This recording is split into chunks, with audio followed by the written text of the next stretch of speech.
Muy buenas noches, amigas y amigos que todas las noches nos siguen en este programa de Contextos que se transmite de lunes a viernes por la red del periódico Ultimátum, analizando los temas políticos del día. Y hoy me da mucho gusto de saludar a mi amiga la maestra Enriqueta Burelo.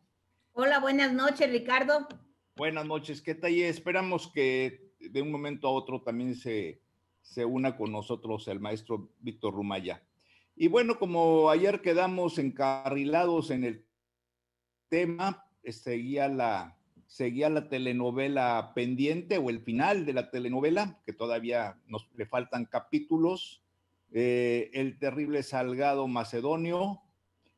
Finalmente, alrededor de las 10 de la noche se dio la noticia de que el Instituto Nacional Electoral nuevamente le cancelaba la candidatura por el mismo cargo de no haber presentado a tiempo sus declaraciones de precampaña, y esto se dio en una votación muy cerrada por 6 votos contra 5, en donde, por supuesto, yo creo que el voto definitivo, el que inclinó la balanza para mantener la sentencia del INE, pues fue la de Lorenzo Córdoba, el presidente del INE.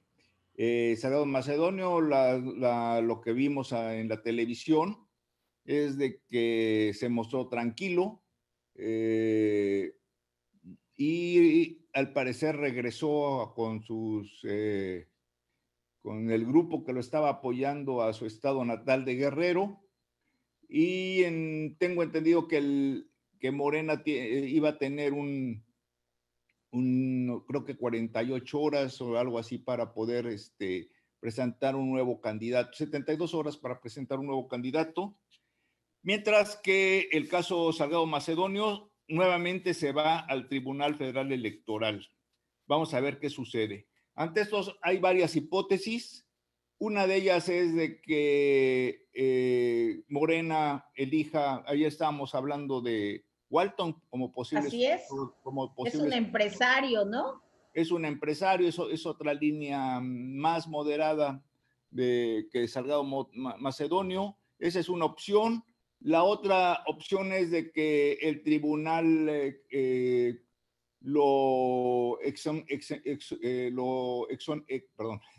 lo libere del castigo, y también se está manejando una tercera posibilidad de que pudiera entrar alguna persona o algún agente que estuviera de alguna manera bajo la influencia de Salgado Macedonio, en donde él pudiera gobernar tras bambalinas. En fin, como siempre sucede cuando se dan este tipo de hechos, se pone a volar la imaginación de los columnistas políticos y presentan diversos escenarios. El escenario de las Juanitas y los Juanitos está ahí bailando sobre el asunto de Salgado Macedonio. Y el mismo castigo se le otorgó al candidato de Morena en Michoacán. Es decir, los dos quedan fuera de la contienda, pero también en el caso de ¿cómo se llama el de Michoacán? No sé.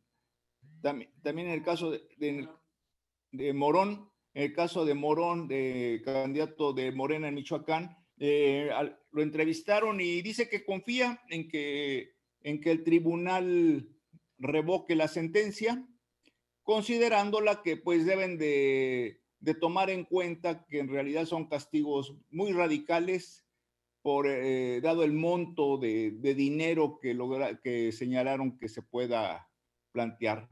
Claro, está el debate abierto, los consejeros del INE, al menos 6 consejeros del INE están firmes en que debe prevalecer la ley a pesar de todo, 5 están en contra, y la última palabra pues la va a tener el Tribunal Electoral. Y ahí se cierra un un capítulo en el caso de Salgado Macedonio, pero continúa la incógnita y continúa la lucha por la candidatura de Morena en el estado de Guerrero, donde pues no sabemos cuál va a ser el desenlace y quién va a quedar. Eso es lo que sabemos hasta ahorita del asunto macedonio que se resolvió ayer en la noche, Keta. Sí, pues esperamos que con lo que sucede en el tribunal por fin se cierre este capítulo tan controvertido. Y comentábamos antes de iniciar el programa que pues el voto del presidente consejero del INE fue quien decidió, ¿verdad? Realmente el dictamen en contra de Salgado Macedonio en el INE, porque todo estuvo muy reñido, ¿no? Fueron 6 contra 5 consejeros y muchas consejeras fueron muy criticadas, ¿verdad? Por el hecho de haber votado a favor del dictamen que Salgado fuera gobernador, porque señalan las feministas, ¿verdad? Entre ellas yo, que cómo es posible que las consejeras ante tales evidencias y ante tales escándalo que ha suscitado la candidatura de Salgado Macedonio se empeñen en conservarlo como candidato a gobernador de Guerrero, ¿no? Pues un caso muy controversial, un caso que ha puesto en la mira tanto al tribunal como al INE, porque debe haber definiciones más serias, definiciones más concretas sobre los candidatos que no deben de pasar la fiscalización. Por ejemplo, está una normativa que, si bien no es una normativa constitucional, sí fue incorporada a los requisitos por parte del INE, que es 3 de 3, de que no se aceptan candidatos que tienen denuncias de violencia doméstica, que tienen denuncias de violencia de género, que tienen denuncias por abuso sexual infantil, y también los que no pagan pensión alimenticia a sus hijos, ¿no? De alguna manera, Salgado Macedonio corresponde a un grupo de políticos, ¿verdad?, que durante su trayectoria han ejercido la violencia de género, y en especial pesan sobre él acusaciones que desafortunadamente para la Procuraduría, porque son acusaciones ya de un tiempo atrás, y de acuerdo con la Procuraduría ya prescribieron, que no se les dio seguimiento, pero sí había denuncias contra Salgado Macedonio en temas muy graves como el hecho de violación. Entonces, ¿cuál debe ser la actitud en adelante de estas instituciones? En el caso de Salgado Macedonio, pues no pudo seguir adelante el tema de violencia de género porque ya había prescrito, y se tuvo que recurrir a otra situación que también Macedonio incumplió, que es el hecho de no presentar su informe de los gastos de precampaña, ¿no? Entonces, por ahí fue donde se lo agarraron, y eso me recuerda mucho a Al Capone, que fue curioso, ¿verdad? Al Capone, un mafioso en Estados Unidos que fue perseguido durante tantos años, cometió tantos crímenes, y que sin embargo se logra ser encarcelado por evasión fiscal, ¿no? Por un delito menor, pero fue lo único que le pudieron probar, ¿no? Esto me recuerda un poco el caso de Salgado Macedonio, ¿no? Es cierto. Víctor, ¿cómo estás? Bienvenido, buenas noches. Muy buenas noches, ¿qué tal? Buenas noches. Buenas noches. Ricardo. Pues estamos aquí hablando sobre el preámbulo del caso Salgado Macedonio. Pues sí, ya lo comentábamos ayer, y creo que se ha estado comentando en todo el país lo que Macedonio. Ayer hacíamos algunos comentarios que parece que fueron escuchados en la Presidencia de la República, porque como que ya dieron marcha atrás de este acoso contra el Instituto Nacional Electoral, antes el IFE, hoy el INE. Incluso han habido ya declaraciones en donde señalan, digamos, que debe de haber mayor respeto, sobre todo una declaración tibia de la secretaria de Gobernación, Olga Sánchez Cordero, y una declaración, me parece, corta pero contundente de Santiago Nieto, que me parece que son dos declaraciones importantes, aunque bien el presidente de la República se sostiene con un gran, digamos, como se siente ofendido por lo que está haciendo el INE, siente que hay una agresión contra su partido y bueno, pues también señala que va a mandar una iniciativa para modificar al INE, particularmente el Consejo General del Instituto Nacional Electoral. Lo decíamos ayer, que la defensa de los ciudadanos debe ser por las instituciones más que por los partidos, aunque es una institución política, por supuesto, pero más que por los partidos y que por los candidatos. Y parece ser que ahorita ya la estrategia es dar marcha atrás y esperar a lo que resuelva el tribunal. Están muy confiados a ver lo que resuelve el tribunal.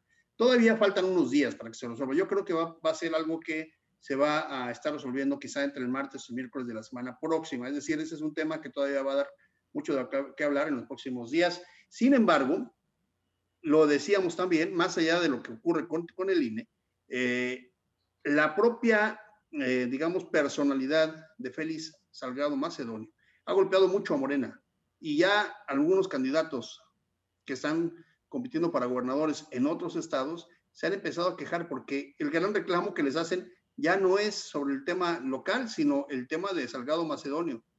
Y eso está generando también muchos problemas al interior del propio Morena, porque ahí está el presidente del partido Morena, digamos, respaldando de alguna manera todo lo que hace Salgado Macedonio, y por lo tanto la imagen ha sido muy mala, o sea, ha sido una imagen que ha lastimado mucho a Morena, y creo que ya lo que están haciendo los estrategas de Palacio Nacional es decir, hey, ya, hasta aquí llegamos y vamos a esperar. Si es el tribunal dice que no, cambiamos de candidato y vemos que y nos recomponemos, ¿no? Eso ocurre y puede ocurrir. También puede ocurrir que el tribunal ordene ya al INE otorgarle el registro a Félix Salgado Macedonio. De cualquier manera, entre el martes y miércoles de la semana próxima estaremos viendo muy probablemente ya el fin de este conflicto. Sin embargo, si Salgado Macedonio es candidato y eventualmente gobernador de Guerrero, lamentablemente nos espera un sexenio en Guerrero con muchas vicisitudes, porque ese es un personaje que me parece que ya demostró que no se ajusta, no respeta la ley. Imagínense un gobernador como Salgado Macedonio, sin respetar los derechos humanos, sin respetar a las mujeres, sin respetar la ley, sin respetar lo que le señala la legislación local o federal para cumplir con los temas de presupuesto, de observancia de la ley. Imagínenselo siendo un persecutor de los enemigos políticos. Imagínense lo que puede esperarnos en Guerrero con un gobernador de estas características. Desafortunadamente está en esa posibilidad todavía de ser gobernador y es lamentable para todos los guerrerenses y es lamentable para México en la democracia tener personajes de este talante, de esta estatura, de esta visión y con esta proyección. Muy, muy lamentable. Yo creo que ahí eso nos obliga a todos a repensar que la gente que nos represente como presidentes municipales, presidentes, bueno, gobernadores o presidentes de la República, es decir, en cualquier puesto político, deben de estar más preparados y deben de tener más compromiso y deben de sujetarse a la ley y deben, de verdad, ahí sí es importante el tema del fuero y la revocación del mandato, de las cosas que ya el presidente de la República ha mandado iniciativas y esas cosas ahí sí son importantes. La revocación del mandato para este tipo de personas y por supuesto, no estar protegidos por el fuero. Es muy lamentable lo que ocurre en Guerrero. Hay muchas cosas más, ya creo que más adelante seguiremos hablando de otros temas. Ricardo del Muro.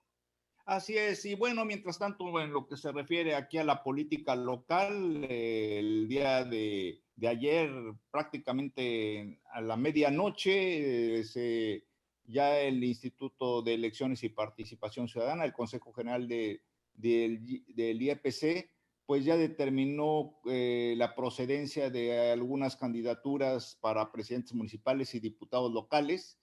Y bueno, a mí lo que me llamó la atención, lo estábamos platicando a Queta, lo que le llamó la atención fue que, ahorita le voy a dejar la palabra, fue de que en la opinión de Osvaldo Chacón, es de que se muestra una gran diversidad y paridad de género en las candidaturas. Pero a mí lo que me llamó la atención pues fue el rechazo de 217 candidaturas que no mostraron su vinculación con los grupos indígenas, es decir, que no cumplieron con la llamada cuota indígena, además de que 200 están en proceso de verificación, es decir, estamos hablando de casi 417 candidaturas. Y en este marco, creo que el debate se centró en los casos de la candidata de Morena, Fabiola Ricci, que aspirante a una candidatura, entre comillas, indígena en San Cristóbal de las Casas, a la priista María Sandoval Martínez, que finalmente sí no le cancelaron su candidatura, y otros dos personajes que también están siendo cuestionados. Uno de ellos, Margarito Hernández, del Partido del Trabajo, un dirigente campesino que también estaba ostentándose como diputado, como candidato indígena, y Cecilia López Sánchez, también ya conocida y que está buscando una candidatura por las Margaritas. El caso de Fabiola Ricci, interesante, porque pues hay que recordar que Ricci fue panista, después fue verde, ahora apareció como candidata indígena de Morena y finalmente quedó porque Morena ya había cubierto la cuota, la movieron, pero en fracción en unos cuantos minutos o tal vez una hora, sucedió un hecho milagroso, como suceden muchas cosas en la política mexicana y más en la política chiapaneca, y se transformó de candidata indígena a candidata ladina, ¿verdad? Y bueno, lo que se observa ahí es de que, por un lado, yo creo que se tiene que perfeccionar o ser más estricto en estas candidaturas indígenas. Esto demuestra que hay imposición de candidatos. Es increíble que en un estado en donde casi el 30% de la población tiene raíces indígenas, habla la lengua incluso, los partidos tengan tantas dificultades en encontrar candidatos que verdaderamente representan estos grupos comunitarios. Eso tiene dos explicaciones. O los partidos no tienen, o los partidos son bastante falsos en cuanto a su representación y no tienen capacidad de entrar a las comunidades indígenas, o no tienen interlocución con los liderazgos de las comunidades, y lo cual los obliga en un momento determinado a poner personajes que nada tienen que ver con las comunidades. Y no hay que olvidar que esta medida de la cuota indígena la adoptó el YPC precisamente para evitar que se repitiera lo que ocurrió en la elección pasada, en donde tuvimos dos flamantes diputados indígenas que no tenían nada de indígena, que uno era Roberto Rubio y el otro Humberto Pedrero, ahorita el flamante administrador del Instituto Mexicano del Seguro Social, ¿no? O sea, ya tienen allá en el Seguro Social a un ex legislador indígena, verdaderamente interesante el fenómeno, ¿verdad? Además que con un apellido de linaje caciquil en Chiapas. Entonces, pues sí, es interesante esto que está ocurriendo. Le doy la palabra a Queta, ¿cómo ves? Bueno, que nos comentes cómo viste pues la información sobre las candidaturas, como las que quedaron, las que fueron aceptadas, las que fueron rechazadas. Bueno, creo que en el caso de Fabiola Ricci, creo que tanto el partido como el instituto no reaccionaron bien, porque de alguna manera el hecho de que ella siga de candidata y que con qué facilidad la muevan a otro distrito es contradictorio, porque ahí nos están dando la razón, o están dando la razón, ¿verdad?, a la normatividad, que ella efectivamente no era una candidata indígena, ¿no? Entonces se le debía negar el registro en otro distrito, ¿no? Porque de alguna manera inicialmente había violentado la normatividad, ¿no? Entonces, en ese sentido, creo que tanto el INE como el IEPC deben tener una normatividad más estricta para definir estas candidaturas y las violaciones que se den a la ley. Por otro lado, nos señalan que hubo 26 candidatos que, de acuerdo con el cruce que había realizado inicialmente el IEPC,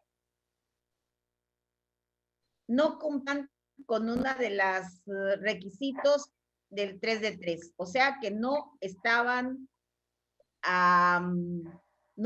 pagando las pensiones alimenticias y corrieron rápidamente a pagar, a ponerse al día para que fueran admitidos como candidatos. Esperamos que si alguno de estos 26 individuos que fueron obligados a pagar sus pensiones alimenticias para poder ser registrados como candidatos, si llegan a ganar, esperamos que ese poder que van a ostentar como diputados o presidentes municipales, pues no sea utilizado para violentar más la situación con sus familias, con sus exfamilias, ¿verdad?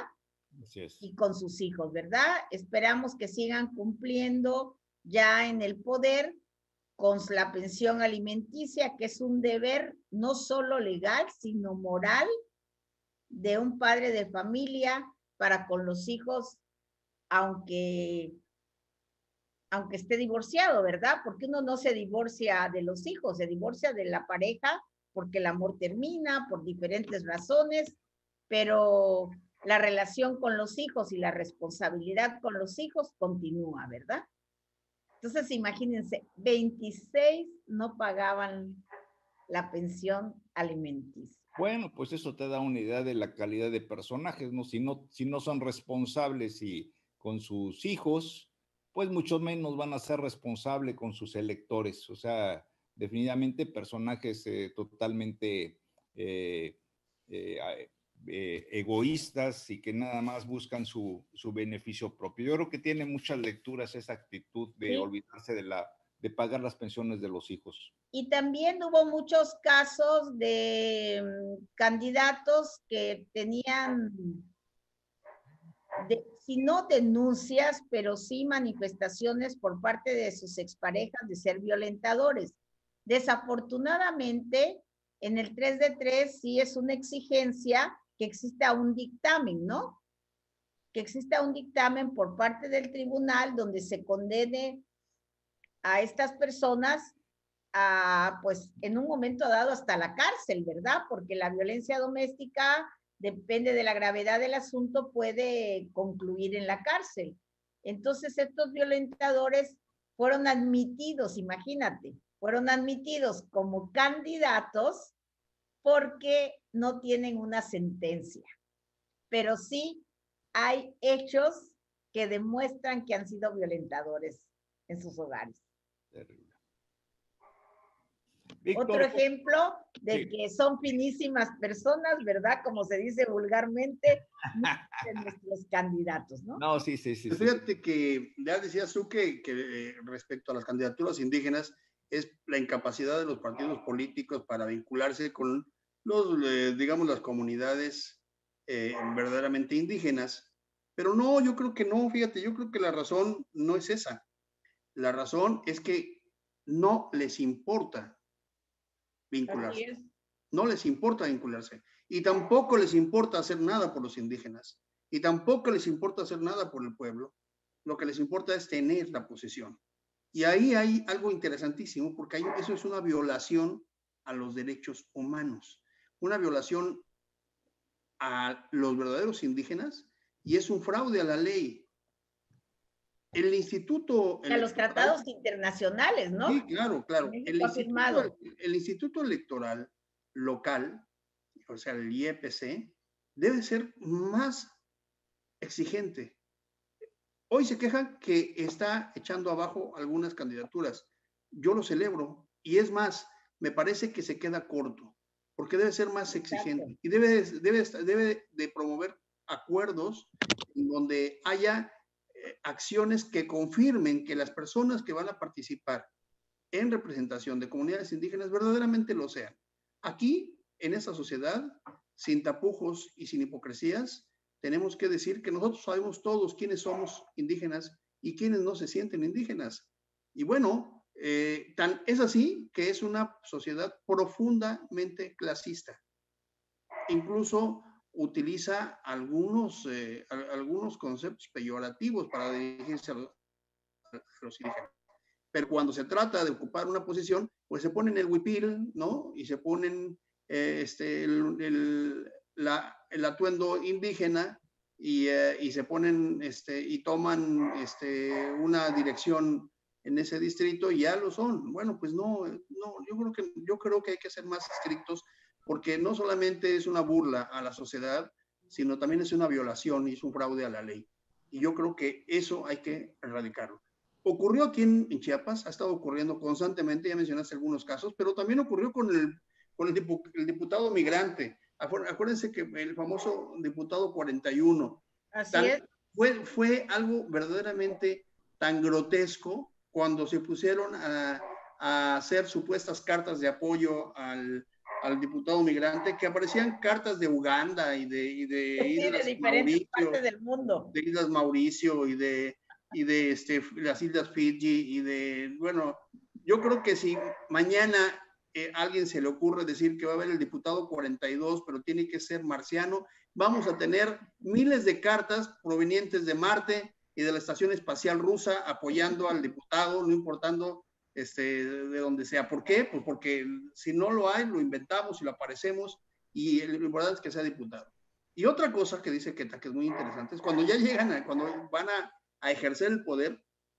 Bueno, hoy es un requisito, pues, que no sean violentadores, que paguen su pensión, requisitos, verdaderamente mínimos, básicos, elementales, morales, es decir, ni siquiera debieran ser un requisito, porque una persona que representa a otra en cualquier circunstancia, y particularmente cuando es un representante popular, debe de tener una forma de vida decente y una forma de vida que no pueda, no digo intachable, porque en la sociedad pues cualquier cosa puede ocurrir, por supuesto, no queremos seres perfectos, pero al menos que sí tenga una conducta, digo, eso de hacerse responsable por los menores, eso de la violencia familiar, verdaderamente es algo lamentable. Tener de representante a una persona que tenga esas características es detestable y despreciable para la propia sociedad. Es decir, es una sociedad que elija a esos candidatos, es despreciable. Por lo tanto, es despreciable para los candidatos, para los partidos y para quienes lo elijan. Pero hay todavía cosas peores, porque bien, pasan estos requisitos, son aceptados, son registrados, no presentan sus cuentas, no se sabe de dónde viene el dinero que están ocupando, que es el caso de Félix Salgado, pero una vez que ya son candidatos y después son diputados, no tienen el más mínimo interés por estar cerca de su comunidad y por respetar la ley. La soberbia de los representantes populares y particularmente de los diputados es verdaderamente detestable en la sociedad. Miren, es tan detestable y es algo que la gente, digamos, ha dejado de lado, que a la gente no le interesan los diputados, fíjense. O sea, normalmente votan por los presidentes municipales, por los gobernadores y por el presidente de la República, porque saben que el Poder Ejecutivo tiene, digamos, esa capacidad de invadir los demás poderes. Hoy sí es importante el tema de los diputados, particularmente los diputados federales, porque está en juego muchas decisiones que el presidente de la República está tomando y que pueden ser apoyadas o no, dependiendo de cuál sea la composición de la próxima Cámara. Eso es algo interesante, es decir, es un escenario inédito en la democracia mexicana, eso que puede ocurrir, porque podemos caminar a la composición de un Congreso que le dé todo el respaldo a Andrés Manuel López Obrador, o podemos caminar a un Congreso que no se lo dé, y de eso dependerán muchas leyes, muchas reformas y muy probablemente hasta reformas a la Constitución de la República. En fin, hay muchas cosas, hay otros temas. Ricardo del Muro, habíamos dicho que íbamos a platicar también sobre el tema de que se acaba de aprobar del Senado de la República el tema de... ¿no? El tema de que ahora te van a controlar tu celular. Sí, es el padrón de... ¿El padrón celular? Sí. Tiene un nombre, esa ley, ¿no?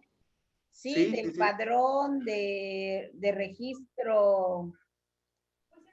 Ay Dios, pero tiene un nombre especial esa ley y fue muy reñido en el Senado porque muchos de Morena también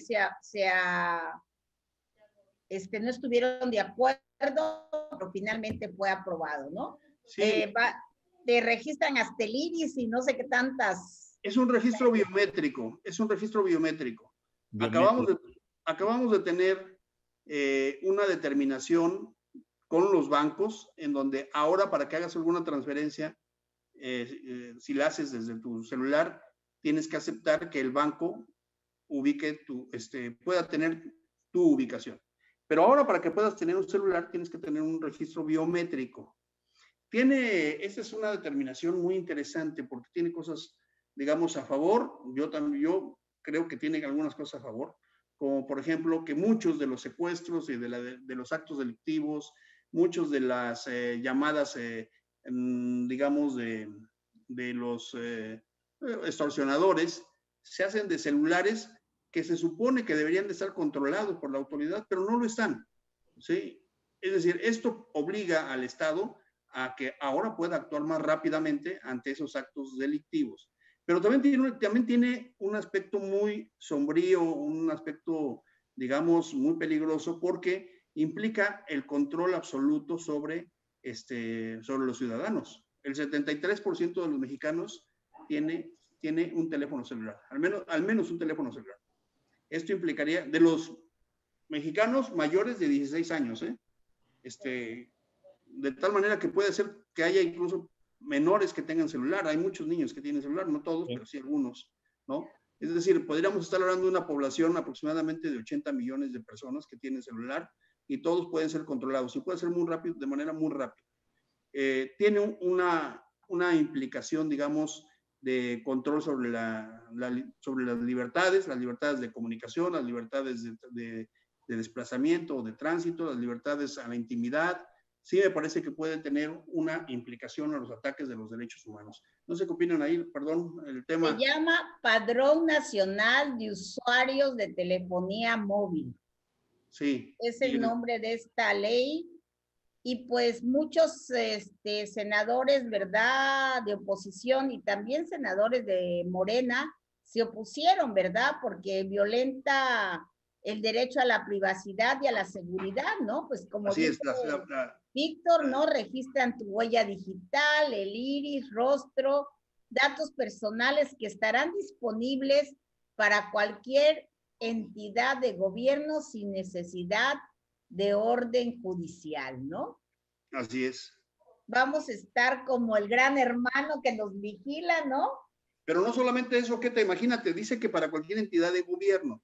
Sí. Yo preguntaría a la gente que nos está escuchando ahora, ¿tenemos confianza en cualquier entidad de gobierno? Es decir, por ejemplo, ¿usted tiene confianza en el policía o en la patrulla que está a 4 cuadras o a 10 cuadras de su casa? ¿O tiene confianza en el presidente municipal o en el diputado o en el Ministerio Público o en el, no sé, en la oficina de Hacienda o en el director de servicios públicos? Cualquier autoridad puede hacer uso de ese padrón.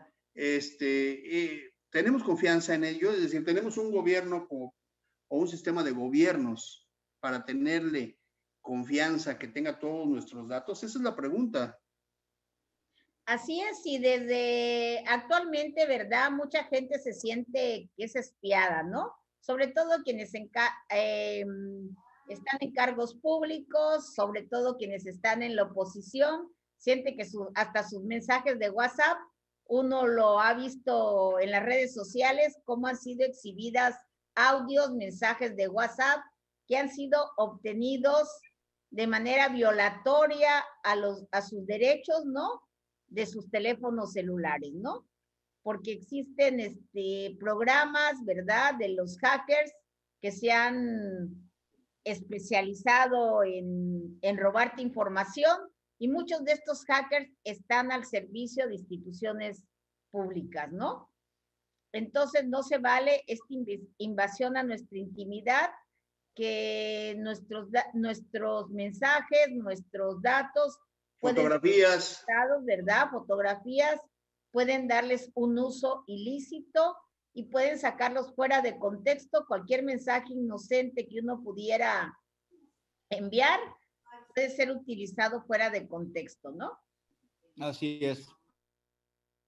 Y sí, efectivamente, yo creo que todos la existencia de los celulares nos haya metido, sobre todo los que somos de las generaciones anteriores, todavía de los baby boomers, que nos tocaron los teléfonos y otro tipo de aparatos, que todavía que somos realmente nuevos en el aspecto de los celulares. Pero efectivamente, observándolo, han generado, al menos existe toda una leyenda negra en torno a estos aparatos que van desde, me acuerdo bien, de que podían provocar problemas en el cerebro al estar teniendo el aparato pegado al oído. No, en muchas ocasiones me ha tocado estar platicando con algunos políticos y entonces hacen todo un show, sacan el celular, le quitan la pila, lo ponen boca abajo porque a lo mejor está ahí escondido un micrófono. No me consta, pero también en muchas ocasiones, sobre todo si estás platicando de algún tema contrario al poder en turno, siempre miras de reojo con cierta desconfianza al celular, a ver si no ahí está están desde ahí espiando. Llama también muchísimo la atención que hay unos, ¿cómo se dice la palabra? Hay unos dispositivos especiales, ¿no? Algoritmos que hacen que el celular te detecte o al menos registre tus preferencias en cuanto a comida, ropa, lugares de visita, etcétera. Sí, ese es el Big Data que le llaman. Y cada rato te están bombardeando con esa información. Y bueno, ahorita, por ejemplo, déjenme decirles que soy recién jubilado y me llama mucho la atención que diario recibo unas 2 llamadas de empresas que están ofreciendo préstamos y créditos a los jubilados y uno dice, o sea, y la única dependencia que tiene la lista de jubilados, pues es por un lado el Seguro Social y por otro lado los bancos. Entonces hay todo un mercado negro para vender esas listas de jubilados para que sean objeto. Eso por poner algunos señalamientos. Hasta donde yo tengo entendido, ahorita el lugar en donde tienen un estricto control de los celulares, y sí hay una vigilancia fuerte, es en China, al grado de que si en un momento determinado un ciudadano chino expresa a través de su celular alguna crítica al régimen, inmediatamente le mandan una respuesta de que modere sus comentarios para evitar alguna sanción. Claro, hay una lideresa ahorita presa justamente por eso. Una niña de 21, 22 años justamente que hizo una serie de comentarios y que ha sido condenada a 30 años de prisión porque hizo unos comentarios por el celular. Pero fíjate que además tiene otras implicaciones. A partir de esto, bueno, por supuesto, habrá que ver qué es lo que determina la Corte, pero con toda seguridad, a partir de esto, muchas conversaciones en los celulares pueden ser utilizados como elementos probatorios en caso de juicio o en caso de algún señalamiento, dependiendo el caso que sea. De tal manera que si una autoridad puede hacer uso de tus datos, estos datos pueden ser, como ya son, digamos, obtenidos de manera lícita, pueden ser presentados en algún juicio o en algún trámite o en algún caso administrativo. por supuesto, te puedes inconformar y hay recursos, el amparo, etcétera, pero dependerá que diga la Corte si pueden ser utilizados o no. Pero hoy, de manera lícita, y eso cambia mucho la relación de tu intimidad, de tu libertad y de las posibilidades de, bueno, al utilizar un instrumento que hoy es más cámara que teléfono, ¿no? Que hoy te comunica y que hoy prácticamente se convierte en un instrumento necesario para estar vinculado con tu familia, con tu trabajo, etcétera, que sea intervenido por el gobierno. Me parece a mí un asunto grave, interesante, que hay que tomarlo muy en serio. Así es, y bueno, yo creo que este tema va a ser bastante debatido, no es sencillo, ha generado una gran polémica con las posiciones, como tú bien lo señalaste al principio, a favor y en contra.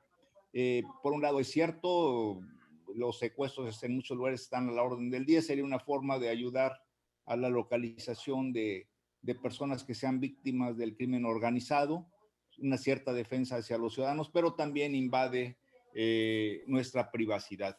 En fin, pues ya se nos termina el programa, no sé qué, me gustaría un último comentario, ¿qué tal? Pues de que esperamos, ¿verdad? De que la Suprema Corte, en el caso de este padrón, ¿verdad? Se ponga las pilas y no obedezca a, ¿cómo explicarte? A un contexto político afín a este padrón, ¿verdad? Porque sería muy triste que la Suprema Corte, que es nuestra última instancia, que es nuestra como el último, no sé, como una especie a la que recurrimos y en la que confiamos como una última instancia, determine que esto es lícito, ¿verdad? Porque entonces sí, ¿en qué país vivimos, no? Sí, hay que señalar que son muy pocos los países que tienen este control. Ya lo decía Ricardo, China es uno de ellos, Corea del Norte, donde ahí hay muy pocos celulares, pero los que existen, que básicamente es de la burocracia del Partido Comunista Coreano, también están controlados. Y en pequeñas, en dictaduras, como en el caso de los califatos en Arabia, por ejemplo, en Qatar, es decir, hay 3 o 4 países en donde se tiene ese control y todas son dictaduras. Me parece que va a dar mucho de qué hablar, pero también va a ser motivo, digamos, de impugnarse esta ley, y que, bueno, ojalá que no se, desde mi punto de vista, ojalá que no se apruebe. La verdad es que sí, es muy grave, porque sí me parece una invasión a la privacidad, y ese es un derecho consagrado en la Carta de las Naciones Unidas. O sea, eso hay que señalarlo también. Entra en conflicto con los derechos humanos. Bueno, pues mañana continuamos con estas noticias y el debate. Hay que ver todavía cómo sigue el asunto de Salgado Macedonio. Por lo pronto, por el día de hoy ha sido todo, amigas y amigos que ven en nuestro programa Contextos. Muchas gracias por su atención.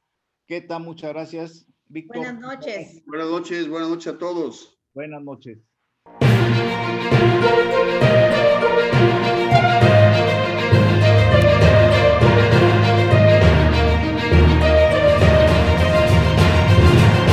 Contextos.